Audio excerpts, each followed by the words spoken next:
नमस्कार, माला शर्मा एस्ट्रोलॉजी में आपका फिर एक बार स्वागत है।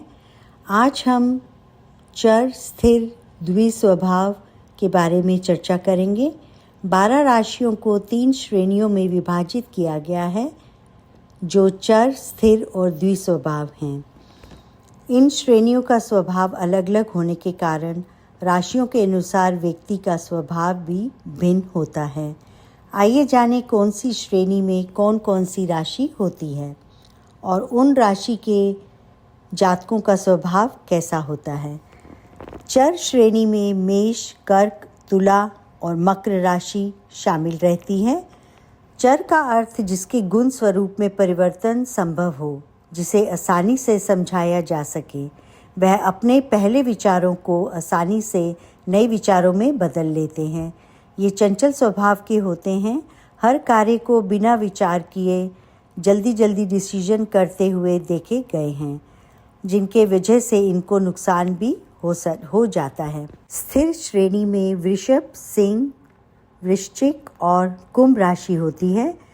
ऐसे व्यक्ति परिवर्तनशील नहीं होते। ऐसे जातकों को समझना मुश्किल होता है। यह लोग अपनी बातों पर अडिग रहते हैं, अपने निर्णयों को जल्दी से नहीं बदलते। ये अपने नियमों पर चलते हैं। इनके पास स्थायी अचल संपत्ति रहती है।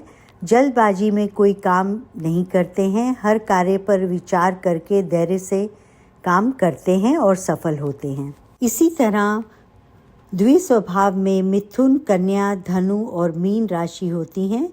इनमें चर और अचर यानी चर और स्थिर दोनों राशियों के गुण होते हैं। इन लोगों को निर्णय लेने में समस्या होती है।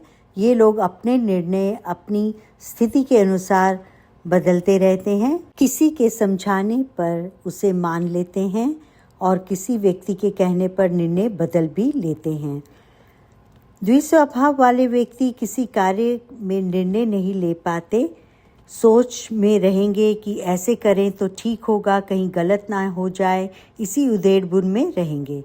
ये लोगों की राय से चलते हैं। यदि हम किसी व्यक्ति को जल्दी वाला काम देंगे और वह स्थिर श्रेणी का है, तो सोच विचार कर आराम से टाइम लेकर अपना काम करेंगे। और यदि चर श्रेणी का है, तो वह उसी कार्य को जल्दी से डिसीजन लेकर बिना विचार करे ख़त्म कर देंगे। यह एक बेसिक नॉलेज है। आप देखें कि आपकी कुंडली में आपका लगन और राशि किस श्रेणी में आती है, उसी हेतु स्वभाव देखें। आज इतना ही। नमस्कार, धन्यवाद।